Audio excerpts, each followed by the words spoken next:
নমস্কার, শুভ সকাল বন্ধুরা। কেমন আছেন আপনারা সবাই? আশা করছি আপনারা সবাই ভালো আছেন। আপনাদের ভালোবাসায় আমার পরিবারও সবাই খুব ভালো আছে।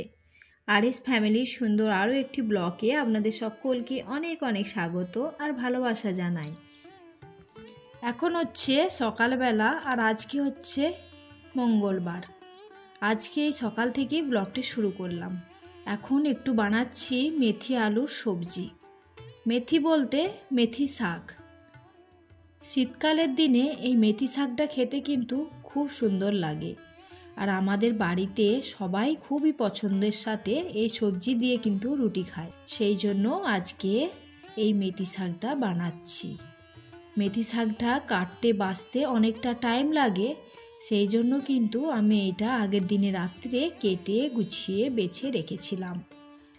এই তো এখন কড়ার ওপরে তো 5 ফোড়ন দিয়ে পেঁয়াজটাকে ভেজে নিয়ে তার উপরে আলুটাকে দিয়ে একটু ভাজা ভাজা হতেই দিয়ে দিলাম আদা রসুনের পেস্ট।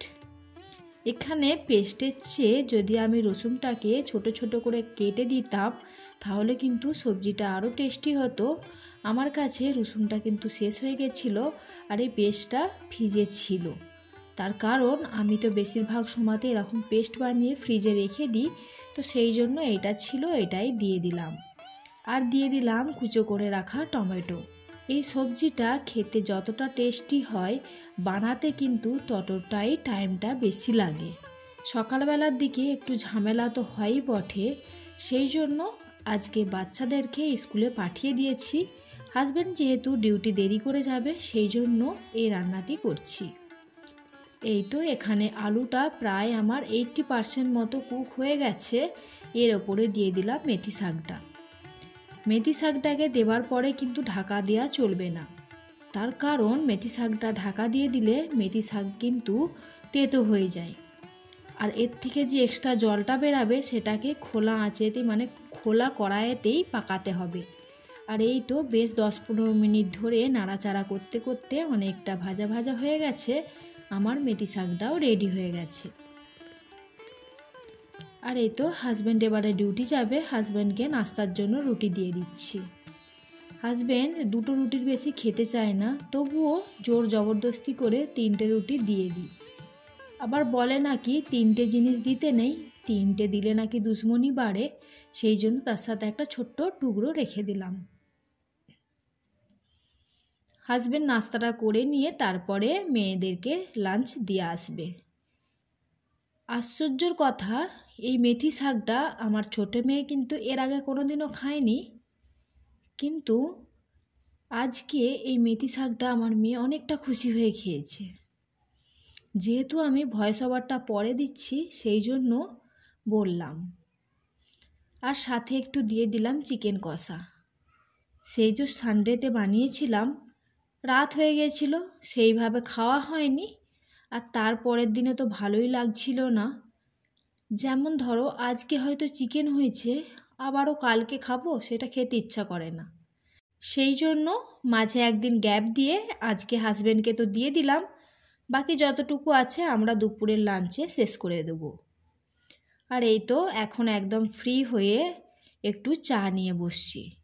এখন ঘড়িতে সময় হচ্ছে 9:30 মতো।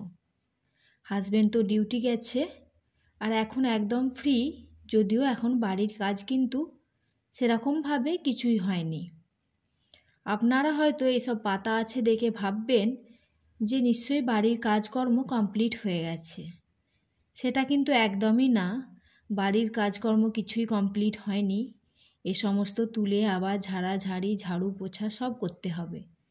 সেই জন্য সকালে 1 গ্লাস ভরে চাটা আগে খেয়ে নিচ্ছি। এই চাটা একটু বেশি করে খেলে বেশ এনার্জি পাওয়া যায়। আর চা তো খালি খাওয়াই যাবে না, যেই থেকে সিজারিং করে আমার ছোট মেয়েটা হয়েছে সেই থেকে তো চায়ের সাথে টাটা না হলেই গ্যাসের প্রবলেম দেখা দেয়। সেই জন্য চায়ের সাথে টাটা তো নিতেই হয়। বাস এই তো চা খাচ্ছি, খেতে খেতে যতটুকু রেস্ট, তারপরে তো লাগতেই হবে কাজেতে। যেমন কথা তেমন কাজ। চায়ের কাপটি রেখে দিয়ে চলে আসলাম সোজা বেডরুমেতে।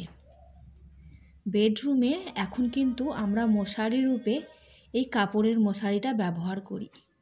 শীতকালের দিনে এই কাপড়ের মশারিটা এত যে ভালো আরামদায়ক লাগে, আর এইটা কিন্তু আমার দিদা বানিয়ে দিয়েছে আমাকে। শীতকালের দিনে যে নেটের মশারিগুলো হয় ওগুলোতে কিন্তু বেশ ঠান্ডা হয়, কিন্তু এই কাপড়ের মশারিটা টাঙিয়ে নিলে বাচ্চাদের জন্য তো খুবই উপকার। তার কারণ বাচ্চারা তো বেশিরভাগ সময় গায়ে চাপায় রাখে না, সেই জন্য এই কাপড়ের মশারিটা টাঙালে কিন্তু বাচ্চারা ঢাকা দিক বা না দিক ওদের ঠান্ডা লাগার ভয়টা থাকে না। এই তো বলতে বলতে বিছানাটাও গুছিয়ে নিচ্ছি। আর এখন না দুটো কম্বলকে আমি এই রুমটাতেই রাখি। বেশিরভাগ সময় আমাদের বাইরের বেডটাতেই থাকা হয়, যেহেতু টিভি চলে। আর আমার বড় মেয়েটা এতটা বদমাইশি করে, বদমাইশি বলতে কি, ও তো বড় হয়ে গেছে, তবুই হচ্ছে অন্য অন্য ধরনের বদমাইশি। যেমন ওই লেপটাকে খুলবে, একটুখানি বসবে, আবার সরে চলে যাবে, ওই খোলাই রইল। আর যেহেতু বাড়িতে এন্ট্রি করতেই ওই হলটাতেই সবার চোখে পড়ে, সেই জন্য ওই রুমটাকে সবসময় টিপটপ পরিষ্কার করে রাখতে চেষ্টা করি। সেই জন্য ওইখানে না রেখে ভিতরের রুমেতেই রেখে দিলাম। আর এই তো বিছানা প্রায় কমপ্লিটের দিকে গোছানো। জানালা দরজা সবসময় বন্ধ, তবুও যে কোথা দিয়ে ধুলো আসে। আর এই বেডের শিরানার যে ডিজাইনগুলো খুবই ক্ষুদ্র ক্ষুদ্র ডিজাইন, আর ওর ফাঁকে ফাঁকে যে কি ধুলো জমে যায়, প্রতিদিন পরিষ্কার করেও আমি হেরে যাই। তো বিছানা চাদরটাকেও টান টান করে গুছিয়ে দিলাম। আর বিছানা যদি টান টান করে গুছানো থাকে তাহলে কিন্তু দেখতেও বেশ অনেকটা ভালো লাগে। এবারে যাই পরের রুমে। চলে আসলাম এই রুমেতে। এই যে টাওয়ালটা পেতেছিলাম এইখানে, এইটা প্রায় 1 সপ্তাহ মতো হতে যাচ্ছে, এটাকে এবারে চেঞ্জ করে দেব। আর যেহেতু বেড থেকে এটা সামনেই, সেহেতু আমার মেয়েটা আমার ছোট মেয়ে, ও তো বদমাইশি, কোনো কিছু খেতে খেতে ওতে হাত মুছে দেয়, বা কোনো কোনো সময় জলও ঢেলে দিচ্ছে। আর জল থেকে বাঁচাবো বা নোংরা থেকে বাঁচাবো বলেই কিন্তু এই টাওয়ালগুলো পাতি। তো একটাকে চেঞ্জ করে আবার একটা পেতে দিলাম। যেহেতু বাচ্চা ছেলের বাড়ি, সেহেতু কিন্তু সব সময় সব দিকটা পরিষ্কার পরিচ্ছন্ন করে রাখতে হয়, তা কি ওর হাতের দ্বারা জীবাণুর পেটে পর্যন্ত না যায়। আর এই তো আগেরটা পেতেছিলাম অরেঞ্জ, আর এবারেরটা কিন্তু কাঁচা হলুদ টাইপের। দেখতে কিন্তু এবারেরটাও খুব সুন্দর লাগছে, তাই না বলুন? এই তো এবারে চার্জারটাকেও এর মধ্যে রেখে দিলাম, কেন চার্জারটা লাগানো থাকলে আমার মেয়ে প্রচণ্ড ধরে টানাটানি করে, আর ছিঁড়ে গেলে একটা নতুন জিনিস কিনতে অনেকটা টাইম লেগে যায়। তো যেই জিনিসগুলো আমাদের কাছে আছে সেইগুলোকে যদি যত্ন করে রাখি তাহলে অনেকটা সেফ। আর এই যে পাশে, এইটা যেহেতু মন্দিরের পাশে, সেই জন্য এইটা চট করে নোংরা হয় না, তাই ওইটা কি একটু ঝেড়ে আবারও পেতে দিলাম। এখন আমার রুমগুলো বেশ আগের চেয়ে অনেক পরিপাটি করে সুন্দর করে গোছানো থাকে, দেখতে কিন্তু বেশ ভালো লাগে। আগে যে গোছানো থাকতো না সেটা কিন্তু একদমই না, আগে তো সুন্দর করেই গোছানো থাকতো, কিন্তু ওই যে নতুন নতুন জিনিস আসলে ঘরের সৌন্দর্যটা তো বেড়েই যায়। তো বাস এই দুটো যে আলমারি নিয়ে এসেছি, এতে আমার ঘরের সৌন্দর্যটা কিন্তু আরও বেড়ে গেছে। তার সঙ্গে আমি এই যে এরকমভাবে সুন্দর করে সাজিয়ে রাখি, এতে আমাকে তো দেখতে খুবই ভালো লাগে। আর এইটা কিন্তু অরিজিনাল প্লান্ট একটা, আর প্লান্টটা কিন্তু দেখতে খুব সুন্দর। আর এই তো আমার গোছানো হয়ে গেল, এবারে একটু জলও দিয়ে দিচ্ছি। আর এই যে এগুলো কিন্তু আমি তেল রাখবো বলে কিনেছিলাম, যেটাই করে জল দিচ্ছি, ওইটা এখন ভাবছি গাছে জল দেওয়ার জন্যই রাখবো। তার কারণ আমি তেলের জন্য অন্য কিছু অর্ডার করেছি, অবশ্য অনলাইন থেকেই অর্ডার করেছি। তো দেখা যাক কবে আসলে অবশ্যই আপনাদের সাথে শেয়ার করব।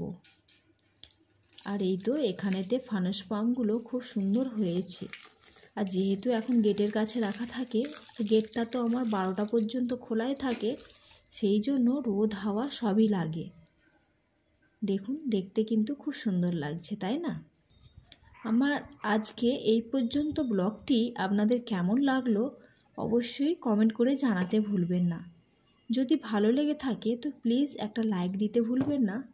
আর আপনারা যারা আমার আজকের ব্লগটি নতুন দেখছেন, তারা চাইলে চ্যানেলটিকে সাবস্ক্রাইব করে আমার পরিবারের একজন হতে পারেন।